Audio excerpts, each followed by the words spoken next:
Yo, what's going on? It's your boy Pay the Way, Chris, and I'm back with another video. And today, OKC, man. OKC got the job done, and I don't think people realize how big this game was. For me personally, once again, I'm just not really even an analyst. I just give my sports opinions and takes. Yeah, I am a sports analyst. But this was a big game. I felt like this game determined the series.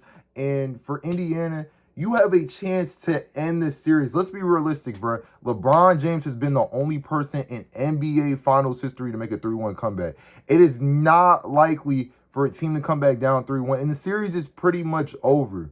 But yeah, it's pretty much over. You know what I'm saying? You win tonight, series is over. And they lost. It was a must win for Indiana. Obviously, it was a must win for OKC too, clearly. But I felt like with them winning this game, and my hair and stuff, my fault. But with them winning this game, obviously was the difference. And I feel like now OKC has officially won the series. And I know it's kind of biased to say because Indiana can go on to win it. But me personally, I felt like this was more big for Indiana than OKC because now OKC goes back home and OKC doesn't lose at home. I don't think people really understand. They don't really lose at home. Yeah, they lost game one at home due to a comeback. That's one comeback. You know what I'm saying? And obviously they didn't allow it to happen again tonight. Now we're going to talk about the game. We got some notes here once again. And it's really just positives for OKC. Obviously throughout the game, I mean, it wasn't really too many positives. It was just, they weren't playing great basketball. But with basketball, man, we have to realize this game comes down to runs, and they just had the last run of the game, which was important. That's what Indiana does a lot of the time in these games, and they get credited for it with these comebacks.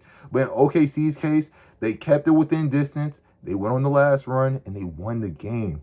Let's talk about OKC, man. SGA being clutch. He just had 3 points in the fourth quarter last game, shooting 33% because he was getting blitzed at and pressured. He decided to step up tonight, being clutch, 15 points in the in the fourth quarter to end the game out with 35 points. You got to give credit to SGA. I know people are going to say a lot of those are free throws, but come on, at some point, man, like if you're driving at the rim that much, you have to get foul calls. You know what I'm saying? And you just can't foul them every time. It is what it is. Alex Caruso, man, we look at the main players as the main guys, but we got to understand these Robins, you know what I'm saying? These backup guys are key factors too into why these teams are winning games. Alex Caruso, 20 points, 5 steals, man.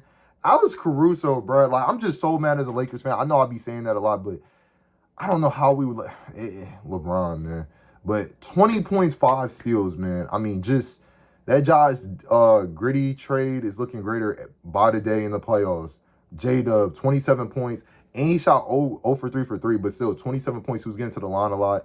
18 from the field, but J-Dub a nice 27. And Chat's hustle at the end of the game, just going for those putback layups, just not being lazy, seeing the opportunity. Indiana was just not aware.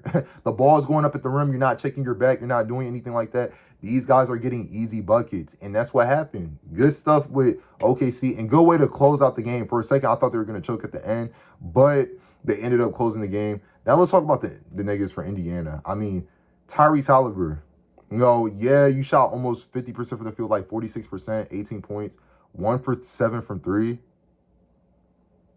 Like, at a certain point with NBA players, like, I get you have to be confident to be in the league, but at a certain point, when do you say, I need to stop? You see what I'm saying? At some point, it has to be, I need to stop doing this and try something else. I get you're getting pressured. I get some of the shots are last second, too. But 1 for 7 from 3, not a good look. Miles Turner, stop shooting. I don't understand. Miles Turner last game, I don't, like, it was pissing me off. And they won the game, too. And he did it again tonight thinking they could get away with him shooting bad, too. Like, Miles Turner, just stop shooting the 3-ball.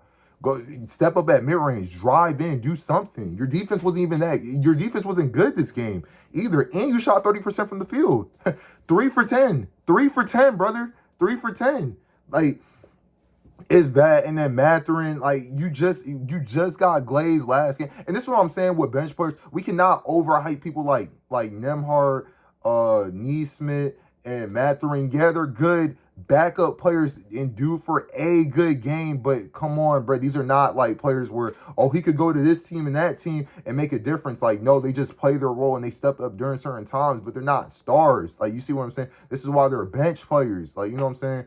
missing critical free throws at the end of the game, which could have made, you know how the Pacers be coming back at the end of the game, but could have gave them those comebacks, or the comeback in this game to close out the series, and they just didn't do it. And as a team, they shot bad from three.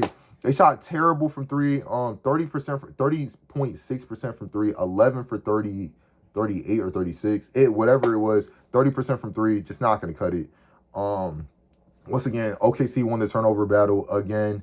You know what I'm saying? It's unlikely, like when they lose the turnover battle, obviously, you've seen what happened, they lose the game. But win the turnover battle as usual. And yeah, this is, I think the series is personally over. I think OKC goes back home, wins at OKC. The momentum carries over to Indiana. Indiana, they beat Indiana at home and they win it out in 6. Or worst case scenario, Indiana wins, probably not in a blowout. I don't think they'll blow out OKC at all, but beat them in a close one. OKC goes back home and then they get it done at home. OKC's just a better home team. I think people are too stuck on that game one. And like I said in my first video, if there was any team to be able to overcome like that loss, unlike other teams, it would be the Oklahoma City Thunder. They're the 1 seed for the reason. They have the MVP on their team for a reason. That's just my opinion. Once again, I could be wrong, but I'm living and dying by my opinion. I got OKC winning the finals.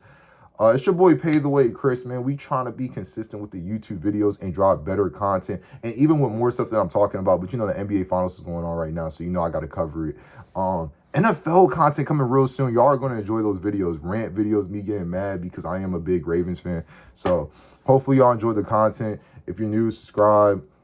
I'm out.